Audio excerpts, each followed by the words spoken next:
start doing like little content, kind of just talking about my experience as a player, what I'm seeing as a coach, what I'm seeing on the AAU circuits, what I'm seeing on the high school level, when I'm talking to other coaches, when I'm talking to college coaches, maybe some tips in my experience when I was playing, and kind of maybe some of these things may help, may not, I don't know, but I'm just seeing a lot of the same stuff around. Now, I've been wanting to do this for a little minute, kind of just based off of my experience not playing no more and how the generations are starting to change.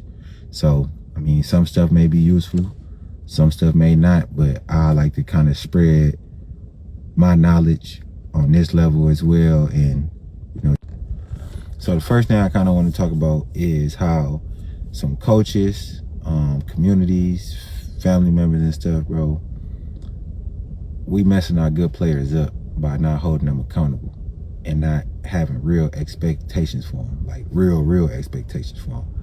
A lot of y'all coaches, and because I'm always keep it real with my players, like you can ask all my players, when they playing good, I'm telling them they playing good. When they playing bad, they playing bad. And it's sometimes I got to cut into them. Sometimes you got to pick them back up. You got to know the difference and when to do that. But a lot of our coaches out here nowadays, they scared to coach good players because they scared to lose.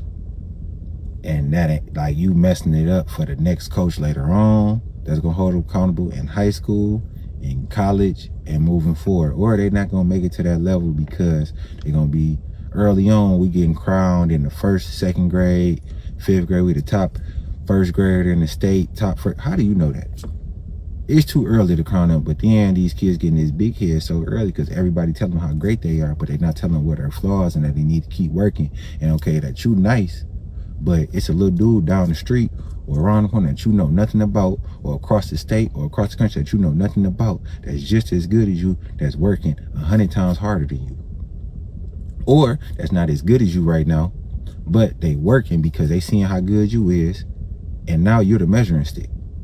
They see you up here, they may be down here, and every time y'all play each other, or so they getting a little bit better, taking stuff out your game. When they going to work and they going to critique their game, and they got somebody in their ear, and they're actually listening. They got somebody in their ear telling them, hey, you got to do this, you got to get better. Rather than we got our talented kids who are super talented, super talented, and have this ability at an early age, and that can take it to another level. But we got coaches early on that do not want to coach them because they want to be their friends too bad. And they scared if I coach them too hard, they're going to go to another program, they're going to leave mine.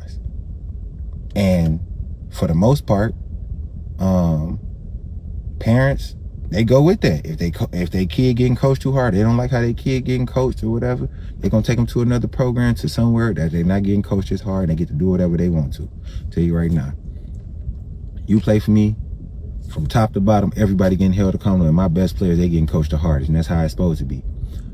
Because if you're that guy, being that guy comes with more than just how many shots I'm making or taking. No, you gotta lead. Wins and losses fall on you. Not just the wins, the losses as well. That fall on you and the head coach.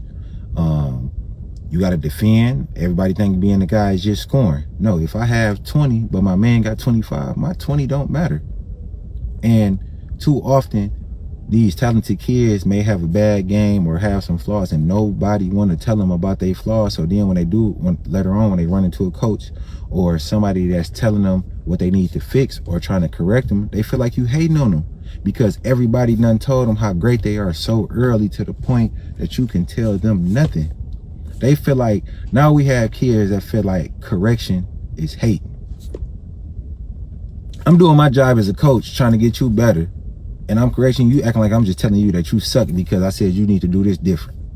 But, or I tell you that you got a bad game, as soon as you walk off the court, or you get in the car, and you get in the car with mom, dad, auntie, uncle, or whatever, then they telling you, no, you had a good game. It was your coach, they should have did this.